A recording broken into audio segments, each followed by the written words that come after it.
की बात करते हैं, इनके अंदर अपनी इंद्रियों पे काबू नहीं है, वो काय का सनातनी है। तुम्हें मीट से क्या लेने देना दुकान से भाई? अपनी इंद्रियों को काबू करो, अपनी आंखों को काबू करो, अपने जुबान को काबू में करो, अपनी चाह को काबू में करो। तो तुम्हें किसी भी चीज़ से, किसी चीज़ से तुम्हारे को कोई द्वेष नहीं रखना चाहिए। अपनी इंद्रिय काबू कर ली, सनातन में दिखाया अपनी इंद्रियों को काबू करना। इंद्रिय काबू कर ली, तुम्हें मीट की दुकानों से क्या लेना देना? खुलती है खुली रहने दो, किसी का रोजगार चल रहा है, किसी को वहाँ से उसके परिवार को रोजगार मिल रहा है, तुम मत खाओ, तुम उसका मत जाओ ना, सब देखो मत। नहीं, कोई तुम्हारे को आकर के तुम्हारे मुंह में मीट डाल रहा है, कोई तुम्हारे को गिरबान पकड़ के कह रहा है मीट खरीद तू मेरी दुकान से, कोई तुम्हारे से जबरदस्ती नहीं कर रहा ना।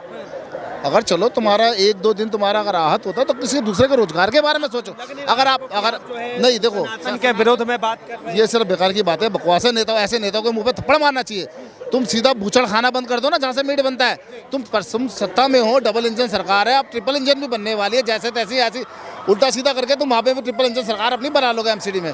तो भाई बूचड़ खाने के अंदर बंद कर दो ना, बूचड़ खाने में ताला लगा दो ना 9 दिन के लिए। नमस्कार, आप देख रहे हैं DS4 और मैं हूं आपके साथ विनायक कुमार। नवरात्रे अभी 9 दिन का है। अब ऐसे में सवाल उठ रहा है कि जो लोग मटन मीट को लेकर लगातार राजनीति कर रहे थे, अब क्या मटन और मीट जो है नवरात्रे तक बंद रहेंगे? जिस तरीके से राजस्थान से तस्वीरें आई कि ईद के मौके पर किस तरह तमाम हिंदू लोगों ने जो है मुस्लिम समुदाय के नमाजियों के ऊपर पुष्प वर्षा की। आम जनता के बीच में है, जुड़ेंगे, बातचीत करेंगे, क्या कहेंगे। अब कहा जा रहा है कि ईद खत्म, नवरात्रे शुरू और मीट पे जो है राजनीति आ गई। देखिए, जैसा कि राजस्थान में करा है, बहुत अच्छा करा है। जयपुर के अंदर फूल बरसाया है, आपसी एकता का परिचय दिया है, बहुत अच्छा संदेश पूरे देश में दिया है। ऐसा ही देश के अंदर होना चाहिए, आपसी भाईचारा बनाए रखना चाहिए। इस देश जो धर्मनिरपेक्ष देश है भारत, वो भारत की एकजुटता बनाए रखनी चाहिए और ये संदेश हर स्टेट में, पूरे भारत के अंदर देना चाहिए। बहुत अच्छी बात है कि नफरत करने वालों के मुंह पे करारा तमाचा दिया है। देखिए, एक स्लोगन बहुत पहले हमारे राहुल गांधी जी ने निकाला था, नेता प्रतिपक्ष, नफरत के बाजार में मोहब्बत की दुकान। तो वो मोहब्बत की दुकान अपना रंग दिखाना शुरू कर दी है। उस मोहब्बत की दुकान ने अपना रंग दिखाना शुरू कर दिया है और भगवान करे ऐसा करे दुकान हमेशा चलती रहे और फूली फलती रहे। एक बात बताइए, अब जो है राजनीति, अब कहा जा रहा है कि नवरात्रे भैया अभी 8-9 दिन का बाकी है और ऐसे में अब मटन मीट पर जो लगाम लगेगी वो तो जो है अब लगातार ये खबरें चल रही है। देखिए, सनातनी देश है, अभी सनातनी की बात करते हैं, इनके अंदर अपनी इंद्रियों पे काबू नहीं है, वो काय का सनातनी है। तुम्हें मीट से क्या लेने देना दुकान से भाई? अपनी इंद्रियों को काबू करो, अपनी आंखों को काबू करो, अपने जुबान को काबू में करो, अपनी चाह को काबू में करो। तो तुम्हें किसी भी चीज़ से, किसी चीज़ से तुम्हारे को कोई द्वेष नहीं रखना चाहिए। अपनी इंद्रिय काबू कर ली, सनातन में दिखाया अपनी इंद्रियों को काबू करना। इंद्रिय काबू कर ली, तुम्हें मीट की दुकानों से क्या लेना देना? खुलती है खुली रहने दो, किसी का रोजगार चल रहा है, किसी को वहाँ से उसके परिवार को रोजगार मिल रहा है, तुम मत खाओ, तुम उसका मत जाओ ना, सब देखो मत। मतलब दुकानें खुली रहने दो। अरे भाई, खुली हुई है, किसी एक तरफ खुली हुई है ना। अगर किसी विशेष समुदाय को उससे ऑब्जेक्शन है तो उनकी बातें मान करके दुकानें वहाँ पे बंद कर दो। नेताजी का अगर मन आहत हो गया तो?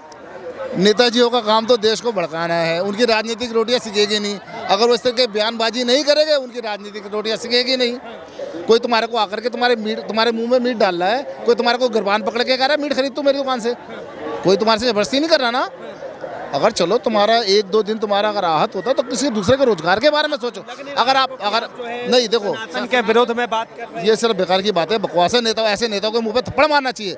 तुम सीधा बूचड़ खाना बंद कर दो ना, जहाँ से मीट बनता है। तुम सत्ता में हो, डबल इंजन सरकार है, अब ट्रिपल इंजन भी बनने वाली है, जैसे तैसी ऐसी उल्टा सीधा करके तुम वहाँ पे भी ट्रिपल इंजन सरकार अपनी बना लोगे एमसीडी में। तो भाई बूचड़ खाने के अंदर बंद कर दो ना, बूचड़ खाने में ताला लगा दो ना 9 दिन के लिए। ना बूचड़ खाना खुलेगा ना मीट की दुकान पे मीट जाएगा। आता हूँ। चाचा क्या कहेंगे, ईद खत्म और मीट पर राजनीति शुरू? और चलती रहेगी, नवरात्रे भी खत्म हो जाएंगे, इनकी फिर भी चलती रहेगी, क्योंकि ये राजी इस चीज पे कर रहे हैं पब्लिक को भड़काने में। अभी मैं देखो, एक 2-3 रील आ रही है बहुत।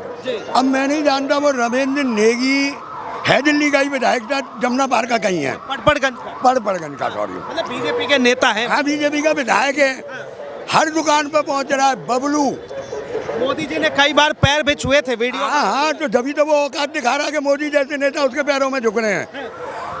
दुकान पे लिखा है बबलू, भाई इस पे लिखो हिंदू, भगवा झंडा फहराओ, कलावा लटकाओ। अबे तू पंडित है कि तू विधायक है? तुझे इसीलिए चुना था कि हम है इसमें है? बुरा क्या है इसमें? बुरा क्या है? तो बबलू नाम लिखा हुआ है, तो उसमें बुरा क्या है? अगर वो अपना नाम लिख देगा, झंडा लगा लेगा, तो उससे क्या दिक्कत है? हो सकता है भाई, मैं ना मानता हूँ सनातन को, अच्छा, मैं नहीं मानता सनातन को नहीं मानता? ऐसे सनातन को नहीं मानता जैसे ये हैं।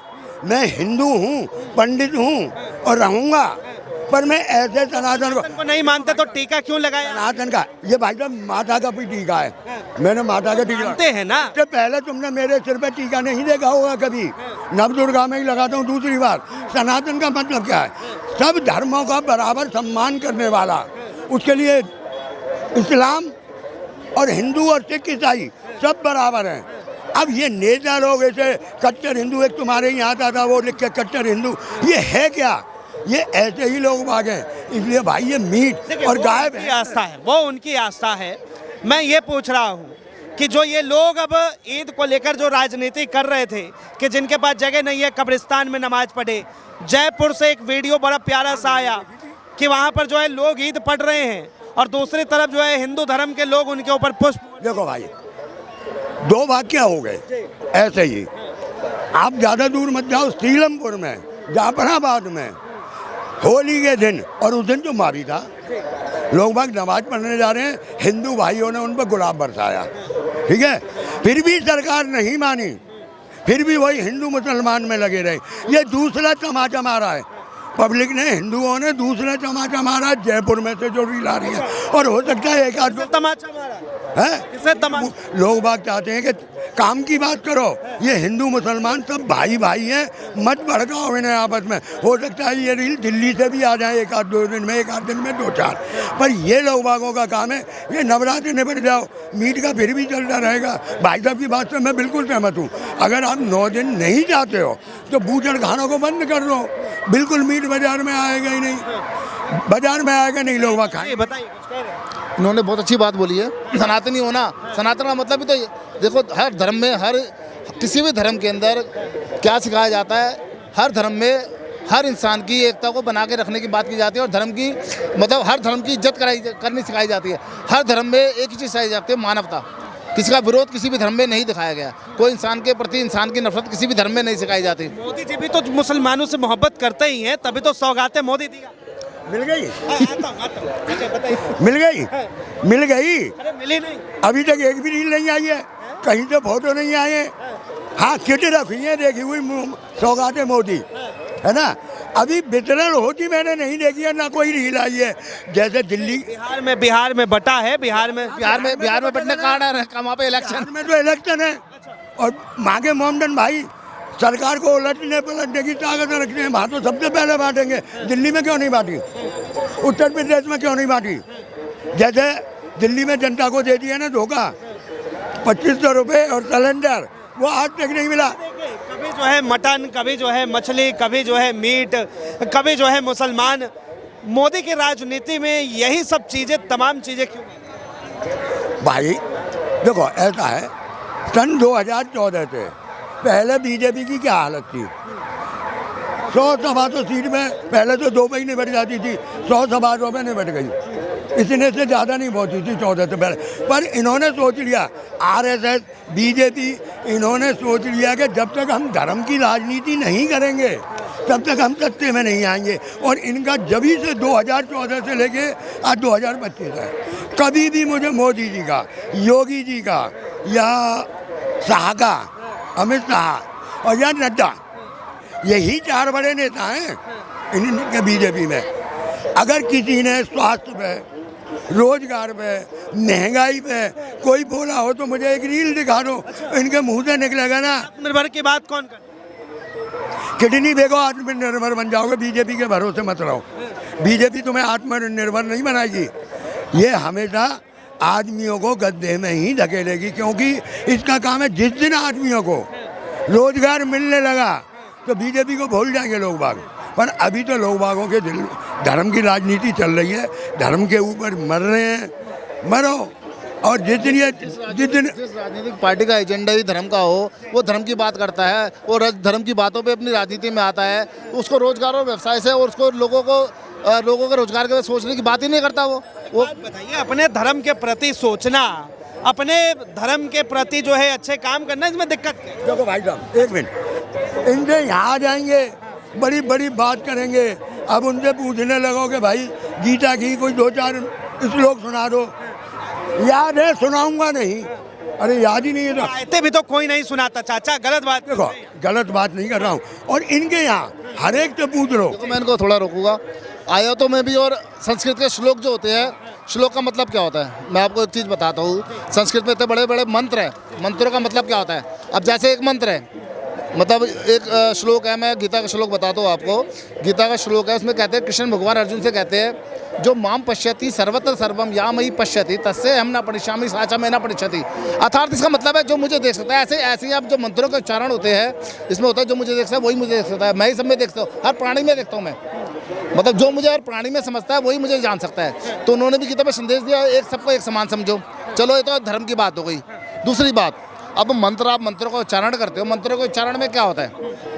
देखिए हम लोग एक मिनट संस्कृत में बोल लेना, एक मिनट मैं बोलता हूँ, संस्कृत में बोल ले, संस्कृत में बोल ले, या देवी सर्वभूतेषु शक्ति स्वरूपेण संस्थिता नमस्तस्यै नमस्तस्यै नमस्तस्यै नमो नमः। इसका मतलब है, मतलब या देवी सर्वभूत मतलब सबकी रक्षा करने वाली देवी है माता। अगर आप हिंदी में भी उसको बोल दोगे तो उससे भी वही बात पड़ेगी। ये नहीं कि तुम्हें आडंबर करके संस्कृत में आती है, संस्कृत में वो चीज़ में मंत्र है, उसका मंत्र का कोई औचित्य नहीं है। मैं बिल्कुल आपको लिखित तौर पे कह रहा हूँ, उस मंत्र का कोई भी औचित्य नहीं है। अगर उसकी आराधना आप ऐसे बोल के भी कर लोगे कि सबका कल्याण हो, सबका भला हो हे माता, तो वो भी तुम्हारे लिए बराबर है। ये जो है धार्मिक मुद्दे पे ज़्यादा चलेगा। इस वक्त बात ये हो रही है कि कभी जो है ईद की राजनीति और कभी जो है मीट की राजनीति, आखिर क्यों? ये काम है, मीट की तो राजनीति चलती रहेगी। ईद भी खत्म हो गई और 7 दिन बाद नवरात्र भी खत्म हो जाएंगे, ये चलती रहेगी। इससे पहले ये है ना कोई मुद्दा बना के रखते हैं कि ये खत्म होगा इसे ले आएंगे। एक और मुद्दा उठने लगा राणा सांगा का, कर्णी सेना गुस्सा है, जाट गुस्से में, दूसरा मुद्दा है, इस पे कभी और है वही। और ये अब है ना नवरात्रि के बाद जोर शोर से उठेगा, नवरात्रि के बाद ये जोर शोर प्रोटेक्शन कर रहे हैं। हाँ बिल्कुल कह रहा हूँ मैं, क्योंकि इनका काम ही यही है। इसलिए भाई बीजेपी वालों ने स्क्रिप्ट आपको तो नहीं दी। अब ऐसा है, कूद के पंप पालने में नजर आ जाते हैं कि कहाँ चलेगा, कूद के पंप पालने में नजर आ रही है, होता रहेगा जब तक बीजेपी है। बहुत बहुत धन्यवाद तमाम जानकारी के लिए।